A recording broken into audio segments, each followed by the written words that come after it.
When do I get to go for a hike? I want to go for a hike. Hello everybody, my name is Ilya. And my name is Tyler. Together we make up kovray. A couple that loves board games. We do? We sure do. If you're new here, hit that subscribe button. We do all sorts of fun videos like this one, our Check It Out series, where we showcase various board games to you. On this week we have Parks. Check it out, check it out, check it out. Parks is designed by Henry Audubon. The illustrations are done by the Parks 59 series, and this game is published by Keymaster Games. In this 1 to 5 player game, you'll take the roles of two hikers, traveling through different seasons and trails, trying to visit as many parks as they can. Will you be the most adventurous hiker out there? Let's find out. Here's a quick overview of how to play. As always, you'll begin by setting up. You can place the board in the center with the cards placed on top of the appropriate spaces. Place the start trail and the end trail above the board, and randomly place the starting trail tiles in between. Each player will start with 2 hikers, which will be placed on the trailhead. Each player will also get a canteen, a campfire, and 2 goals, which they'll pick one of. Then you're ready to play. You can begin by setting up for the season, like this. On your turn, you'll move a hiker to a trail, collect the resources, or take the appropriate action.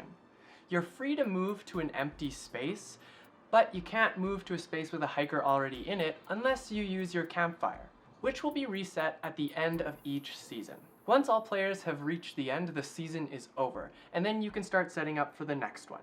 This is exactly the same way as before, except you'll add an extra trail to your adventure. You'll play through 4 seasons and work towards collecting resources to visit parks, take pictures, and purchase helpful gear along the way. Person with the most points at the end of the game wins! Me. Probably. So, what do you think? Well, first things first, this game has the best insert I've seen in any game we've played. Yeah, it's very satisfying to put away and take out. And the production quality overall is just fantastic. The Game Trays did their insert for this one, and it's just, Nailed it. Spot on. yes. This game is very fun. I had enjoyed it thoroughly. Playing it at different player counts also makes it feel like a very different game. Yes. Because the setup, the number of trail tiles, they don't change. So you really have to start thinking a little bit more about where you move when you add more players to it. Yeah, I was a little bit in shock because we played so many 2-player games of it. When we played the third one, because I was always accounting for what Tyler was going to do, but it's really difficult to account for more than one person. So I found myself stuck, and I was just like, this is a whole different game. This is harder now. Hard. Yeah, but either way, it's fun. I haven't been able to get to the solo mode yet, which I'm really looking forward to, but overall, great game. It's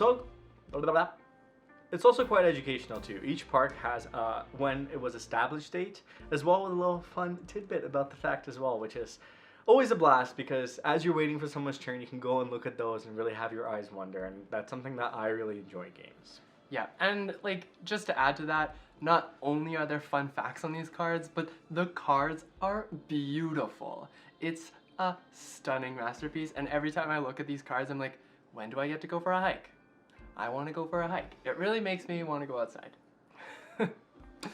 Which we will this summer because it's getting warmer. Yay! So why should you check it out? Well, if you like the outdoors, then this is the perfect game, I think, because you can play the outside indoors. Yeah, especially if you haven't been able to get out on hikes and haven't been able to enjoy the nature. This can kind of do that. It's not quite the same, but it's kind of close. And the mechanics in this one are pretty fun as well. They're not too hard to introduce. And I think the quality of the game makes you want to learn it as well. It's not, like, I wouldn't say it's the easiest game to learn, but it's not tough. Yeah, I would say it's relatively straightforward. Once you get going, it's really like, oh, I see what's happening here, and then you can just like pick up and go with the game. If you're also up for a challenge, it's not very clear of like the perfect pathway to win. With the upgrades, with the canteens, there's a lot of variety of how you can approach to get the most park and the most points. And we played this game many times, and I still haven't figured out the optimal strategy, and that's a mark of a good game for me. Yep, yeah. I think there's interesting ways that they like shift the tides for like ways you can gather points, whether that be from goals, pictures, combination of them visiting a bunch of parks. Maybe you're just a photographer. So why shouldn't you check it out? Well, there can be a lot going on with the canteens, the upgrades, trying to optimize which resources you need, and also keep in mind what everybody else is doing. Sometimes that can be quite a lot for somebody's, and if that somebody is you, then maybe this game's not for you.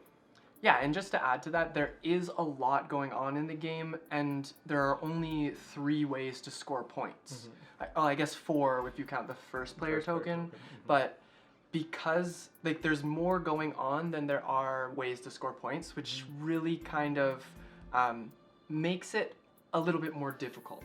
But it all feeds towards getting those parks. Yeah. So, but that's what I guess makes it a little bit tough sometimes, is because there can be so many moving parts of the canteens, the upgrades to feed into those parks. It's not always easy to like visualize and perceive. Yeah, and then what it comes down to is like resource management. So I guess if you're not interested in resource management, then this game might not be for you. Also, it can be frustrating at higher player counts. There's definitely, like, I personally love this game, but there's been times where I was just like, mainly because everyone's taking up all the spots, and you're last in line, and all of a sudden you have to go to the very end because you don't have your campfire, and just waste all those potential actions, and that can feel not very great inside. Yeah, I feel that. But one thing I will also say about this game, I don't think it's why you shouldn't check it out, is that I found that the goals were very like driven towards one winning condition, and sometimes that was like something that gave you the way, it helped you push towards what you should be going for. Whether or not that work out for you is a different question, but So overall, great game! I love this game. I cannot wait to try and play this at 5 players because I think it will just be chaotic.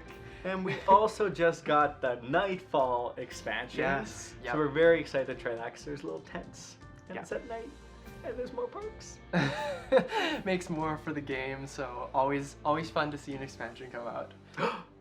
I remembered a reason why you shouldn't check out this game.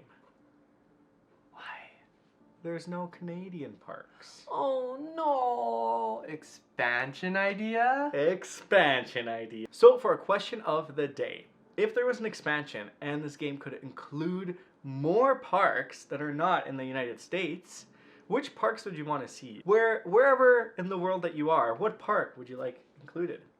Really driving home the Canadian park thing. I would love it. Please, Keymaster Games, if you can make a Canadian parks expansion, we will feature it in every video. It'll just be right there, and we'll mention it. We'll talk about it all the time. That'll be wonderful. Big promises. Yeah. No, but we actually live right next to 2 national parks, and absolutely gorgeous, absolutely beautiful, and we just are super excited for this summer because now we get to go and visit them a little bit more.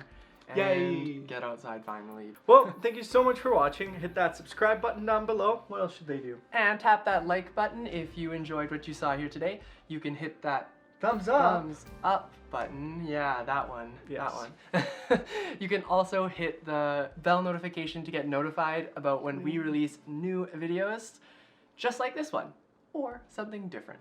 But until then, this is us checking out. Bye. Bye.